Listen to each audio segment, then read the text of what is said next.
Bismillahirrahmanirrahim. Assalamualaikum warahmatullahi wabarakatuh.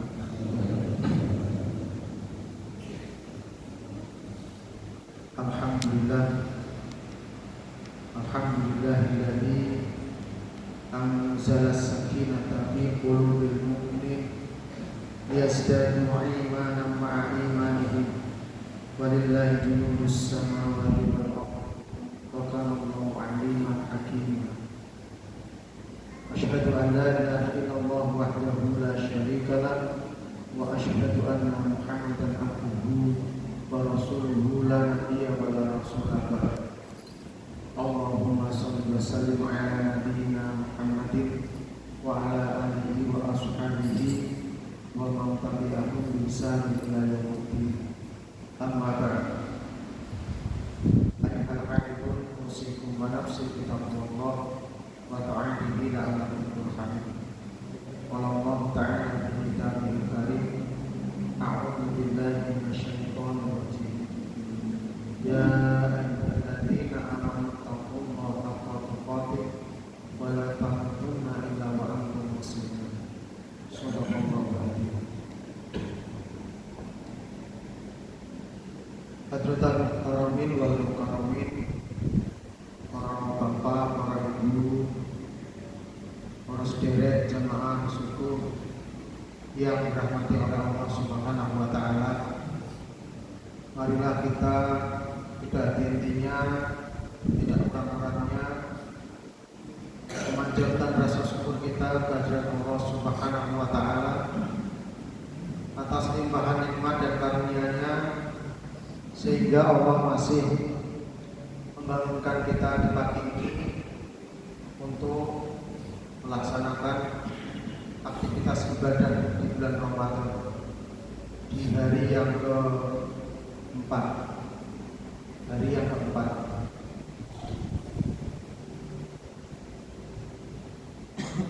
Maka dengan nikmat berupa kita dibangunkan di pagi ini itu menjadi awalan bagi kita untuk pengakuan keimanan kita, dibuktikan dengan ungkapan doa yang kita lakukan ketika kita bangun. Alhamdulillahilladzi ahyana ba'dama amatana wa ilaihi nusyur. Ketika kita bangun, kalimat yang kita ungkapkan adalah ungkapan syukur. Segala puji hanyalah milik Allah yang telah mematikan kita dan telah membangunkan kita. Itu bertanda bahwa Allah menjadi sumber dari kehidupan kita dan kita mengakui bahwa kita butuh Allah Subhanahu wa taala. Kemudian salawat dan salam senantiasa tercurahkan kepada Nabi Muhammad sallallahu alaihi wasallam yang kita ikuti sunnah-sunnahnya dan kita berusaha untuk bisa istiqomah melaksanakannya. Mudah-mudahan dengan istiqomah kita besok di yaumul qiyamah bisa bersama dengan barisan beliau. Bapak Ibu jamaah syukur rahimakumullah, ada ungkapan sumu tasik.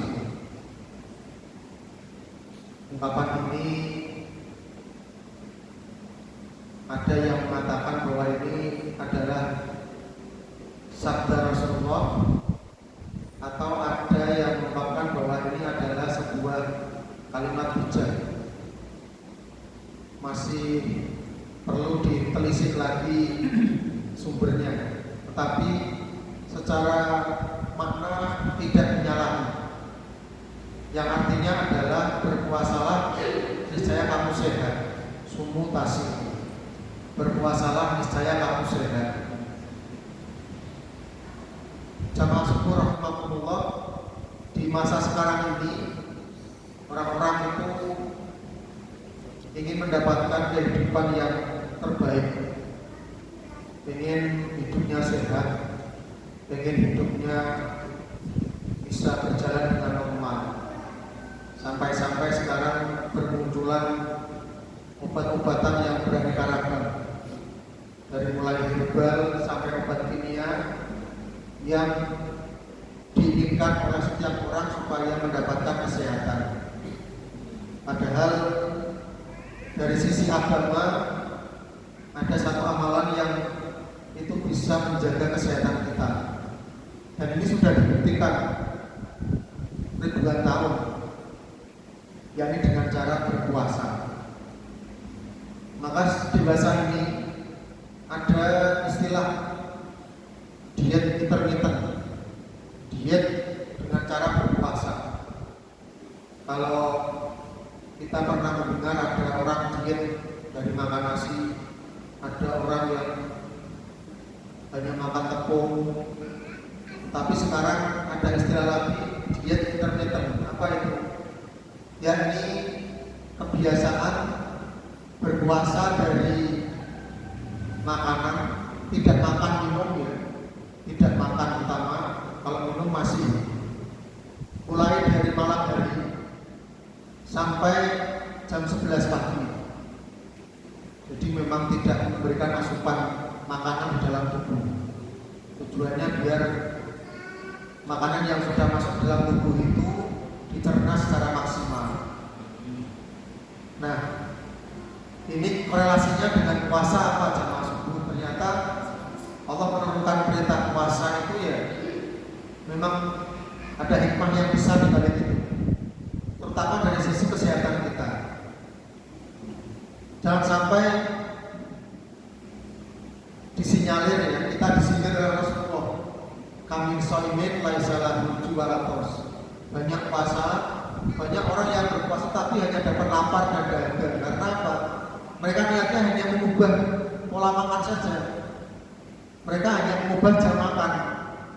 Kalau biasanya makan sehari 3 kali, pagi, siang, malam, dengan berpuasa mereka hanya mengubah berbuka, sahur, malam. Enggak ada bedanya. Maka jangan sampai puasa kita hanya sekedar puasa yang relasinya hanya kepada kepentingan makan saja.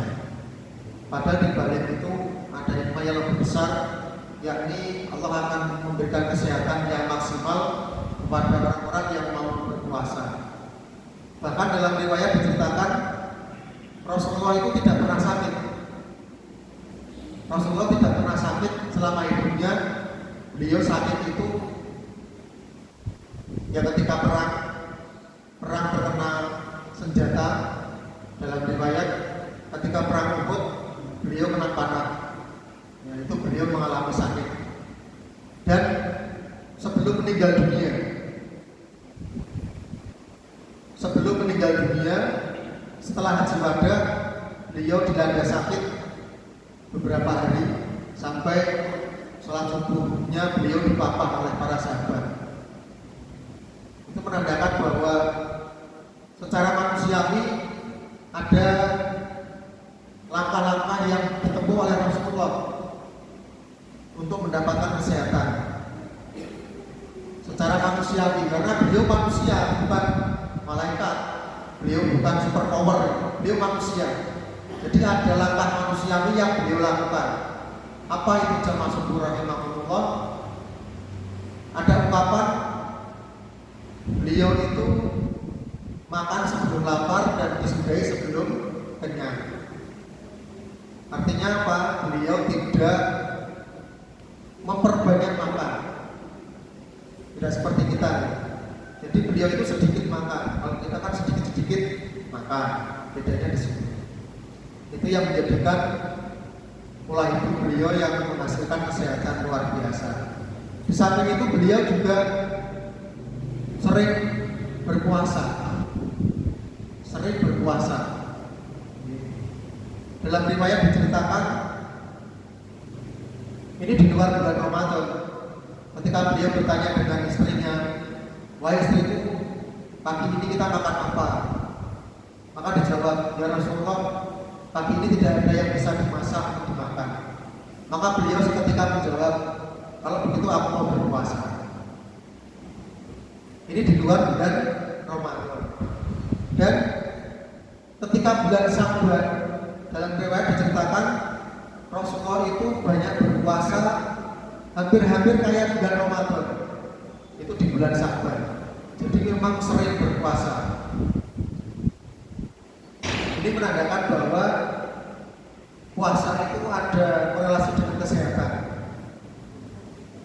Maka saya bacakan kesimpulan dari puasa terkait dengan sudut pandang kesehatan. Hikmahnya apa jamaah subur rahimakumullah? Yang pertama, dengan berpuasa itu ternyata bisa menjaga berat badan. Diakui atau tidak diakui, ketika kita berpuasa maka asupan kalori kita berkurang. Yang tadinya kita makan sehari 3 kali, ketika berpuasa kita sahur. Padahal jam sahur itu bukan waktu yang enak buat makan, ya.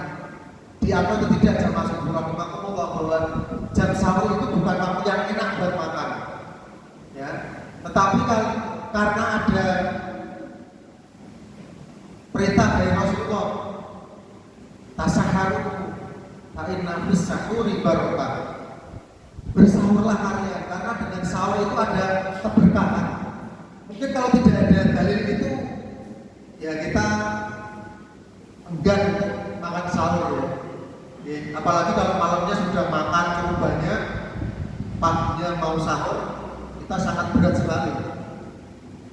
Maka dengan pola puasa yang benar, tentu kita bisa menjaga kondisi tubuh kita, terutama berat badan kita. Disunahkan kita segera berbuka. Dan kemarin disampaikan oleh salah satu dokter, ternyata ketika kondisi perut kosong setelah berpuasa, makanan yang paling jahat buat tubuh itu apa? Nasi. Jadi menurut kesehatan, ketika berbuka pertama dengan nasi itu bagian dari merusak tubuh kita. Itu menurut dokter. Tapi karena selama ini kita di sini sudah budaya buka di sini langsung makan, ya, itu mungkin sudah terpola perut kita. Jadi kenapa Pak Rasulullah itu menganjurkan berbuka dengan kurma? Ternyata memang kurma itu adalah makanan yang paling sehat untuk kondisi puasa. Dan Rasulullah mencontohkan beliau berbuka dengan kurma 3 butir dan minum air putih. Itu sebenarnya sudah cukup untuk mengembalikan kalori tubuh kita yang terbuang selama 1 hari. Itu menurut penelitian dokter. Mengganti kalori itu adalah tenaga yang kita buang selama kita tidak memberikan asupan makanan. Dan yang lebih penting dari itu jamaah subur rahimakumullah, ketika kita berpuasa, maka energi tubuh kita itu diambilkan dari lemak-lemak yang ada di dalam tubuh kita ini. Itu yang menjadikan bahwa puasa itu bisa memberikan manfaat menjaga berat badan tubuh kita. Panjenengan kalau merasa badannya sudah terlalu berat, monggo dibiasakan berpuasa. Tidak hanya puasa Ramadan, di luar Ramadan dibiasakan dengan puasa-puasa sunat yang sesuai dengan anjuran. Mau itu Senin Kemis, mau itu puasa Ayyamul Bid, atau yang lebih ekstrim langsung aja puasa Daud, sehari makan sehari tidak. Itu luar biasa, dan pastinya panjenengan akan bisa merasakan hasilnya. Kemudian yang kedua, manfaat berpuasa adalah meningkatkan kesehatan jantung. Nah, ini dikumpulkan dari beberapa ahli kesehatan ternyata dengan berpuasa itu